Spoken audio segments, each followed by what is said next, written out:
Assalamu alaikum wa rahmatullahi wa barakatuhu. Donc, on va voir Surat Al-Nasr, qui est la sourate 110 via le site sesislam.net.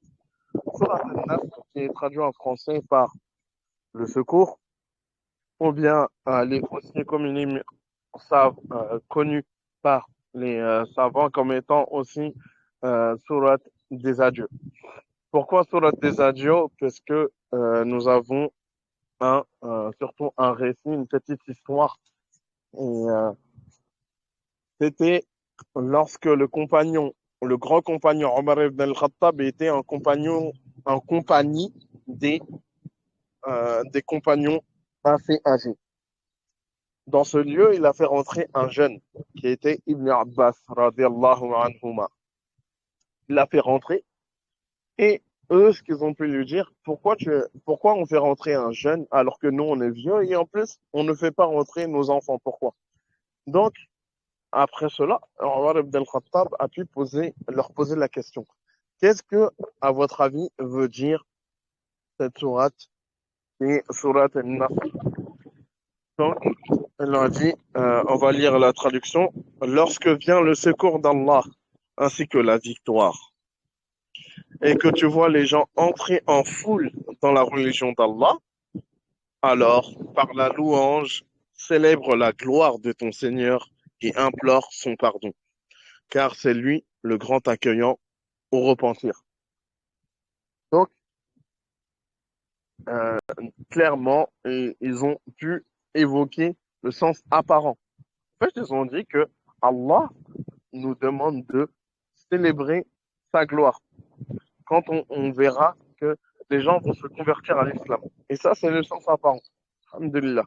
D'accord? Ils sont bien et celui qui s'arrête à ce qui est apparent. Il ne se permet pas d'aller plus loin, et etc. D'accord? Donc, après, Omar ibn al-Khattab, il a dit, est-ce que Ibn Abbas, tu as une autre interprétation? Là, il lui a dit au prophète sallam qu'il montre l'échéance de sa mission, qu'il arrive à la fin, et donc, par conséquent, sa mort. Ça lui annonce la mort.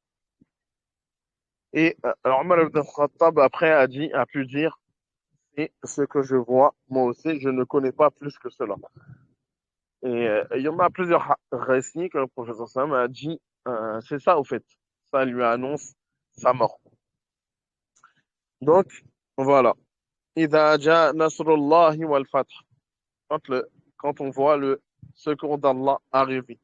Et parmi cela, au fait, parmi le secours d'Allah, au fait, parmi les premières choses, c'est quand la Mecque va se reconquérir, entre guillemets, par les musulmans, parce qu'ils ont été persécutés, etc.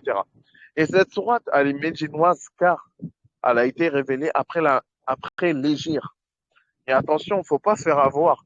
C'est-à-dire que quand une sourate est révélée au prophète Sam après l'Hégire, même s'il était à la Mecque, on dirait qu'elle est médinoise. On s'arrête là. Avant l'Hégire, mais quoi? Après l'Hégire, médinois. Et c'est tout. On ne cherche pas plus exactement le lieu. D'accord? Ça, c'est le prépondérant des paroles des gens du tafsir. D'accord? Après l'Hégire. Après l'Hégire, c'est médinois. On ne cherche pas plus loin. D'accord? Donc voilà, c'est une sourate où il y a beaucoup d'enseignements. Voilà. Euh, وَرَأَيْتَ النَّاسَ يَدْخُلُونَ فِي دِينِ اللَّهِ أَفْوَاجًا et que les gens vont entrer en islam groupe par groupe. D'accord?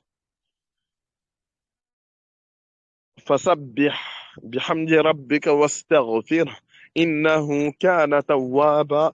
Alors, par la louange, célèbre la gloire de ton Seigneur et implore son pardon, car c'est lui le grand accueillant au repentir. Exempte ton Seigneur de tout défaut ou manquement et avec amour, fais-lui des éloges et demande-lui pardon. Cette sourate a annoncé la fin de la mission du prophète sallallahu alayhi wa sallam et l'imminence de sa mort. En effet, Aïcha radiallahu anha rapporte que le prophète sallallahu alayhi wa sallam disait beaucoup lors d'inclinaison ou de prosternation, exempté et loué sois-tu. Ô notre Seigneur, ô Allah, pardonne-moi. Subhanak Allahumma wa bihamdik. Ashhadu an la ilaha illa ant. Astaghfiruka wa atubu ilayk. J'espère que vous avez profité de cette sourate qui a peut-être peu de versets, mais que, qui a revêtu beaucoup d'enseignements et qui est très belle. Alhamdulillah. Donc, جزاكم الله خيرا لحسن استماعكم. صلى الله على نبينا محمد.